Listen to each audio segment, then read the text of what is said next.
اسلامی بیان: ناحق قتل کرنے کی سزا قرآن و حدیث کی روشنی میں۔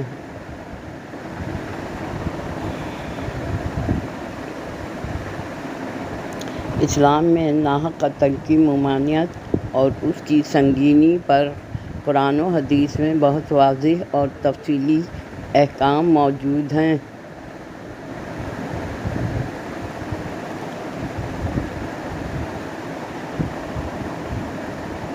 سورۃ المائدہ: اسی وجہ سے ہم نے بنی اسرائیل پر لکھ دیا کہ جس نے کسی کو قتل کیا بغیر اس کے کہ اس نے کسی کو قتل کیا ہو یا زمین میں فساد مچایا ہو تو گویا اس نے سب لوگوں کو قتل کر دیا، اور جس نے کسی کی جان بچائی تو گویا اس نے سب لوگوں کو زندہ کر دیا۔ یہ آیت اس بات کو واضح کرتی ہے کہ ناحق قتل کرنے والا شخص گویا پوری انسانیت کا قاتل ہے، اور کسی ایک جان کی حفاظت کرنے والا گویا پوری انسانیت کو بچانے والا ہے۔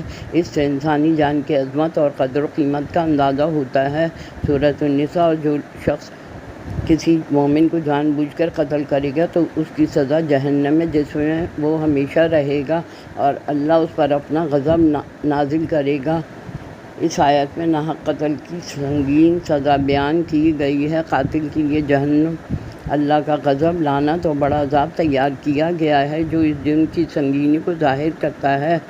حدیث صحیح بخاری: سب سے بڑے گناہوں میں سے ایک گناہ یہ ہے کہ کوئی شخص کسی مومن کی جان لے اور اللہ نے اسے حرام قرار دیا ہے۔ یہ حدیث اس بات کو واضح کرتی ہے کہ ناحق قتل سب سے بڑے گناہوں میں شمار ہوتا ہے، اور اللہ نے اس عمل کو حرام قرار دیا ہے۔ قیامت کے دن سب سے پہلے جن گناہوں کا فیصلہ کیا جائے گا ان میں سے ایک قتل ناحق ہوگا۔ قیامت کے دن سب سے پہلے ناحق قتل کا حساب لیا جائے گا، جو اس جرم کی سنگینی کو ظاہر کرتا ہے زمین کے فنا ہونے سے بھی زیادہ بڑا جرم کسی مومن کا ناحق خون بہایا جائے۔ یہ حدیث اس بات کو واضح کرتی ہے کہ ناحق قتل کا جرم اتنا بڑا ہے کہ اس کا تقابل زمین کے فنا ہونے کے برابر ہے۔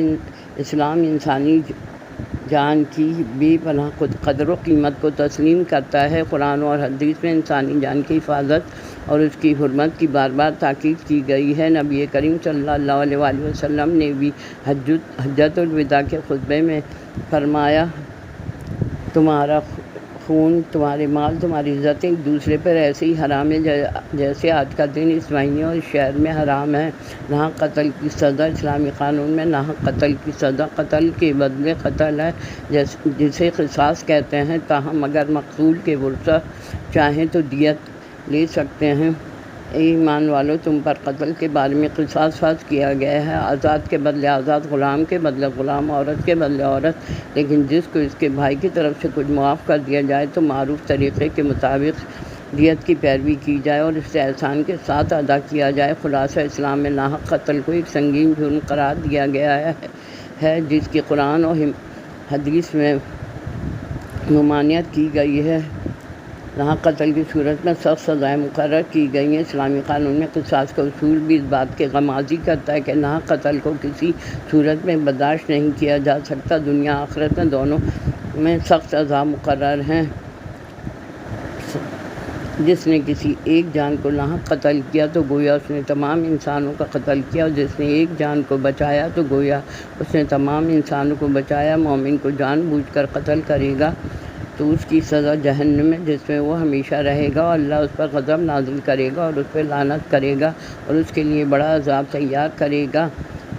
صحیح بخاری: کوئی شخص کسی کی جان لے اسے حرام قرار دیا گیا ہے۔ صحیح مسلم: قیامت کے دن جن چیزوں کا فیصلہ کیا جائے گا اس میں سب سے پہلے قتل کا حساب ہوگا۔ اسلام میں ناحق قتل کرنا ایک سنگین جرم ہے جس کی سخت ترین سزائیں مقرر کی گئی ہیں، واضح ممانعت کی گئی ہے، سنگین نتائج بیان کیے گئے ہیں۔